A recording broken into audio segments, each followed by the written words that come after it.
Canon EOS. No other camera can autofocus so fast, yet is so simple to use. With EOS built-in motor drive, you can take 3 shots in just 1 second. The next big jump in autofocus, Canon EOS, is now. Welcome to This Old Camera. Today I'm showing you the Canon EOS 620 and 650. One of these guys is a pro photographer, one's a dentist. With the autofocus Canon EOS, it's tough to tell them apart. Canon EOS. Experience the EOS system. With the ease of EOS and the expertise of EOS, now you don't have to be a pro to shoot like one. Autofocus Canon EOS, so advanced it's easy to shoot like a pro. By the way, Doc, could you look at this tooth?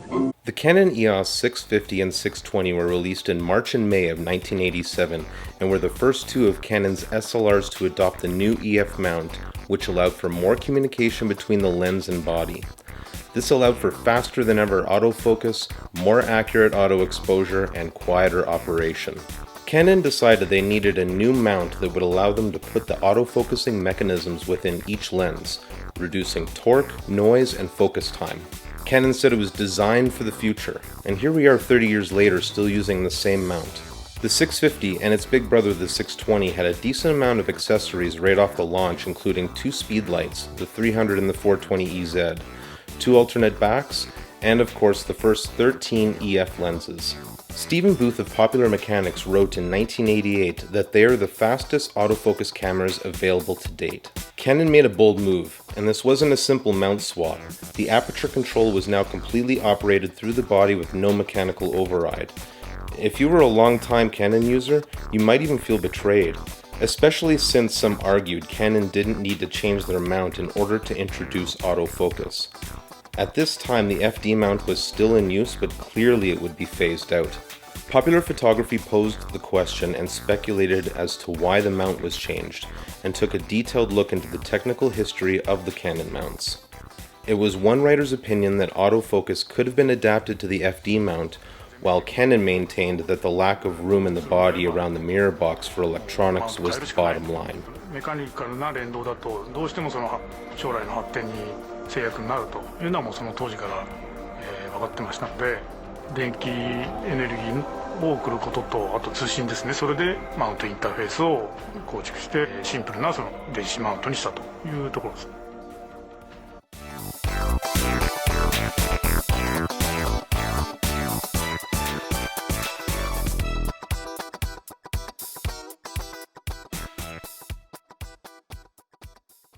Now I'm going to take you through some basic operations. Then I'll put both cameras through a few simple tests to check their condition. After that I'll go out and shoot with one, and finally I'll share some thoughts and tell you where to get one, and how much it will set you back, and if it's worth it. The battery compartment is located inside the grip. Unscrew the side and place the battery flat side up, contacts inward until the red latch holds it in place. The small dial at the back is your power. Flip that from L to the A position. To check the battery, hold the BC button and look on the LCD for the indicator bars. To load the film, use the button set located on the side. Place the canister in, draw the film across the marker, and close.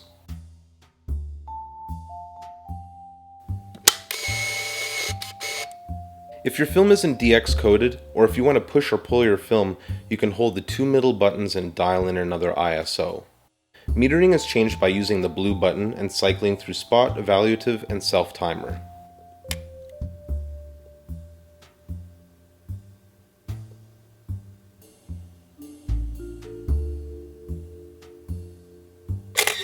To attach a lens, match the red dots and rotate clockwise. Change shooting modes by holding the mode button like a shift key and using the dial to cycle through. You can use exposure compensation in any mode by holding the dedicated button and using the dial. On the 620, holding both buttons and using the dial will allow you multiple exposures up to 9. Using the dial on its own changes the priority setting, aperture in AV and shutter in TV. To change the aperture while in manual mode, hold the M button while dialing in. Having a look inside the viewfinder, we see it displays both the shutter and aperture. A green dot will appear once focus is in place. I noted the 620 shutter sounds quieter and cleaner than the 650.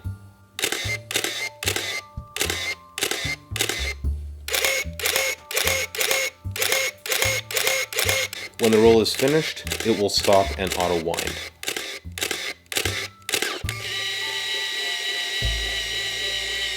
Camera shutter speeds are going to deteriorate over time. Electronic film cameras, however, tend to perform better, as we see here with the 620. Purple represents where the displayed speed matches the recorded speed. All of the shutter speeds met within 1/5 of an f-stop, with bigger deviations in the higher speeds. Practically no difference here. The 650, however, performed below what I would like to see in shutter results for an electronic body. The worst being at 1/2000, performing at a half an f-stop too slow at 1/1500. It's still a usable camera for sure, but given the choice, I'll use the 620. I also compared the light meter to a handheld meter.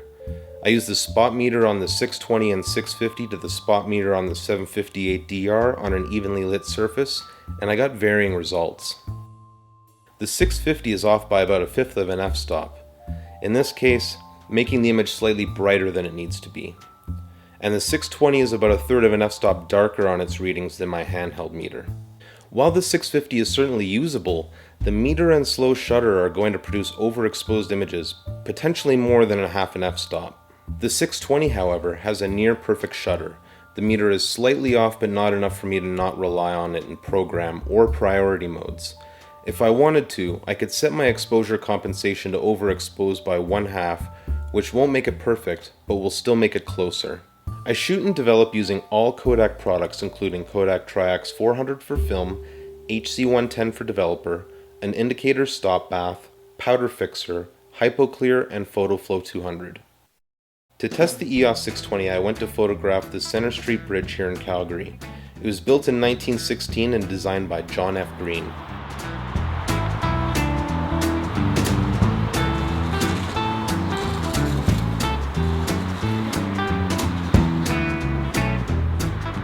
To scan my negatives, I use an Epson V500, and for the purposes of this test, I don't adjust for levels or curves.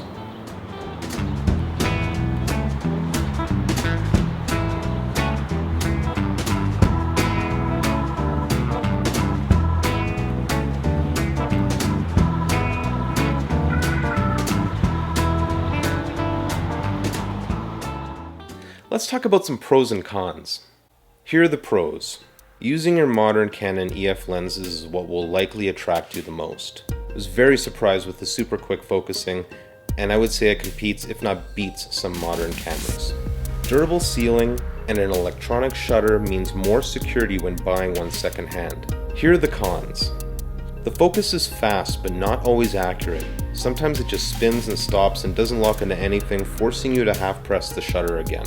Placing the AF and metering mode selectors tucked away was a mistake that they would correct on later models. The worst, though, is the M button used to adjust the aperture in manual. The exposure compensation should have been used since it's redundant in manual, which is weird because you can adjust it, but your settings shouldn't change because they're locked. And finally, the battery. The 2CR5 is not your corner store battery, and depending on where you live, you may, like me, have to go to 3 or 4 stores to find one. I've owned a 650 for years when I've wanted to see what my nice L glass looks like on some old film. If you're already a Canon user, buying one of these early models like the 650 or 620 is a great way to test out your lenses on the format. If you want one right away, you can expect to pay $50 to $80 for the 620 and $20 to $50 for the 650 on eBay. But as always, if you're willing to wait, a cheaper one may pop up at your local thrift store or at a garage sale. I found my 620 at a Valley Village for about $20, but paid double years before for my 650 on eBay. Finding one with a lens already will be less common, as some of the older EF models still work great today on modern digital. You may want to buy a lens separate. Remember though, that's EF, not EFS lenses. Crop sensor kit lenses aren't meant for these any more than digital full frame. I'm much more likely to keep these cameras as a collector piece than a working tool, and both for the same reason, that it's a prototype. I would choose the 620 over the 650 if anything for the multiple exposures and the overall build quality. That's all for now. Please remember to like and subscribe, and also check me out on Instagram and Twitter. Until next time, stay classic.